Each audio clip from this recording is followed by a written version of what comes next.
月之暗面。第4章，满月。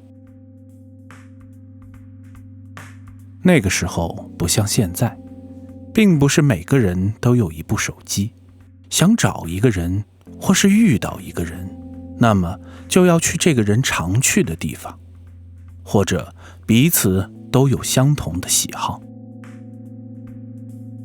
毕业前2个月大家都很忙，而我却还好，因为他们闲的时候，我就已经做好了毕业前的准备。一天下午，我懒洋洋地走进排练厅，为有需要排练的同学调试设备。一般这个点儿几乎没什么人，因为午餐后人容易犯困，直到2、3点钟乐手才会来。我将设备挨个检查了一遍，这才悠闲地躺在长椅上休息，很快便睡了过去。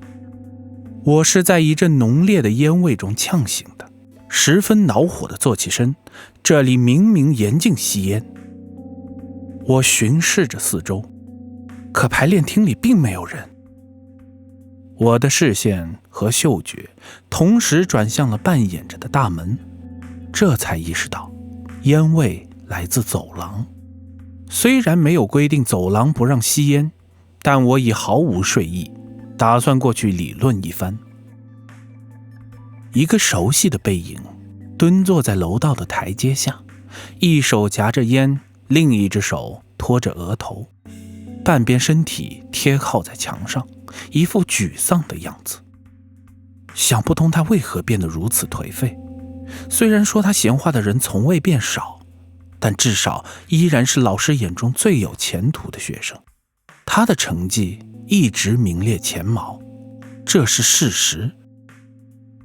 我安静地走了过去，坐在了他的左边，5、6根烟头被扔在脚下，手里还有一根。最近怎么了？我问道。他先没说话，只是将手中的烟头立即踩灭，呼出了极长的一口烟气，道：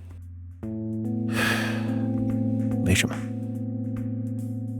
他这样回我，我不禁有些尴尬，只好道：有什么事说出来，说不定我能帮上忙。我印象中你不是这样的呀，是经济上的问题吗？在多数人眼中，他的确是一个优秀的偶像，似乎没什么缺点，老师也热衷于拿他当示范做比较，引得一些学生无比嫉妒。但我这么说并没有错。没想到他只是苦笑了一声，摇了摇头。突然他冷不防地道出了这么一句：你知道月之暗面吗？当然，平克·弗洛伊德的歌我听过。怎么了？我问。当时我以为他只是想说月之暗面里的歌，正好我有段时间也很喜欢这个乐队，前卫的摇滚风格很容易让人着迷，但那时的我根本不理解他说这句话的意思。文生杰又是一阵苦笑，过了一会儿才道：我们永远只能看到月亮的这一面。我道：对啊，潮汐锁定嘛，而且为地球抵挡了无数次的撞击。他又笑了，但我听得出笑声里尽是痛苦与无奈。对了，我的乐队要录一首歌，到时候想请你来帮忙录制，可以吗？他问道。没问题，只要能借到录音棚的钥匙。这样吧，我下午问问我们系的老师。我道。我当时觉得借用录音棚这种事情应该不难，但得到的回答却让我汗颜。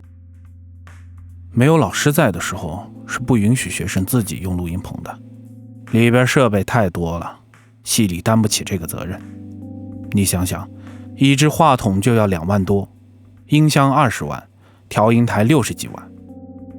一位系里的老师算着账道。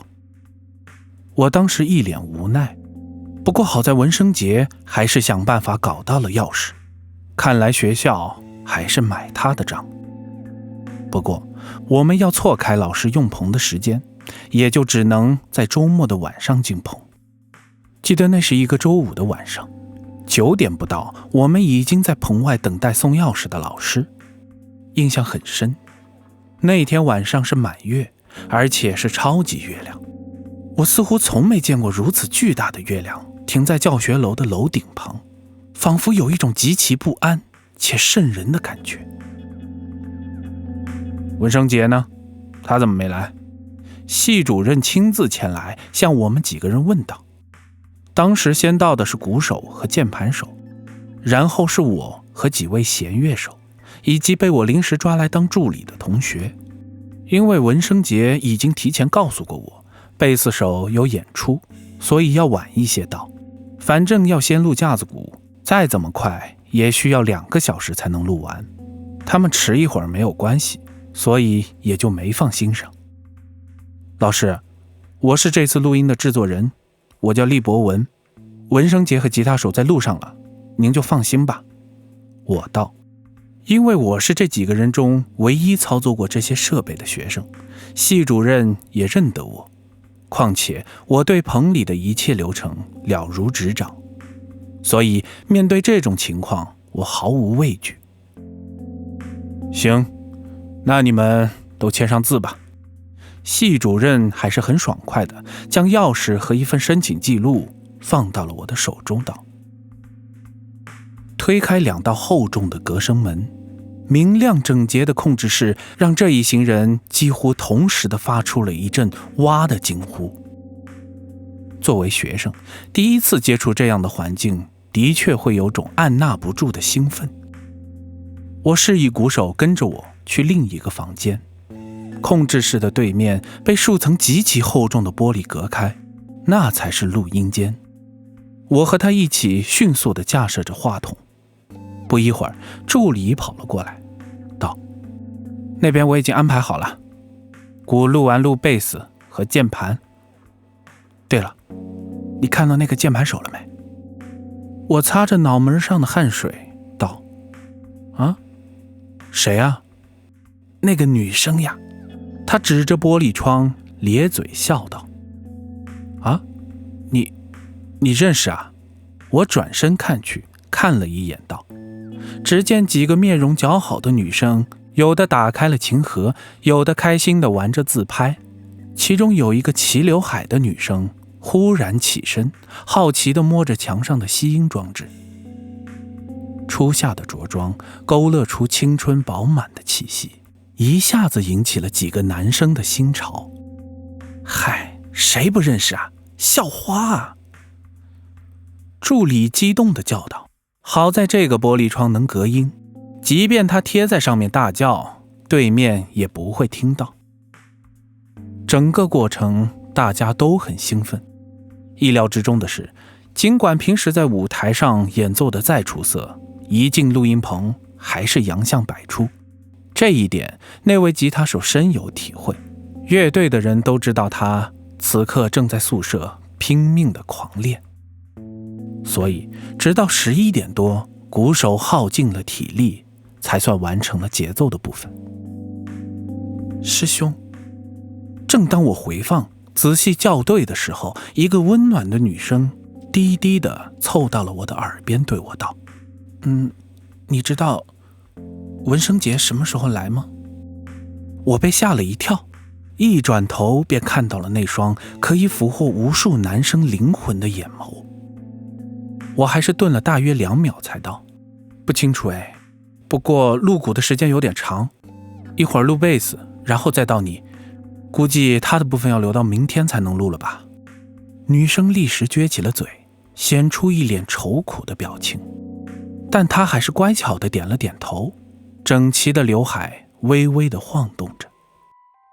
就在这时，突然有人拽了一下我的胳膊，是那个女生。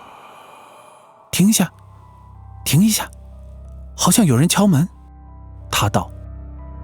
我立时按下暂停，仔细地听着，因为我知道这2扇特殊材料做成的隔音门，每一扇差不多100多斤，如果不是推开，是绝对不会听到所谓的敲门声的。所以我有理由怀疑是录进来的噪音。我听了一会儿，摇着头道：“没有啊。”女生望了望乐队的鼓手，没想到鼓手也点着头。我只好无奈地起身，拽开了控制室的2道大门，朝外面喊了2声。结果如我料想的一样，门外并没有人。外面那道门没有锁，他们来直接推开就可以了。我向他俩解释道，助理却诧异地望着我，摇了摇头。可是这2个人的脸上却显出了一种怪异的土灰色的面容，仿佛受到了什么惊吓一般。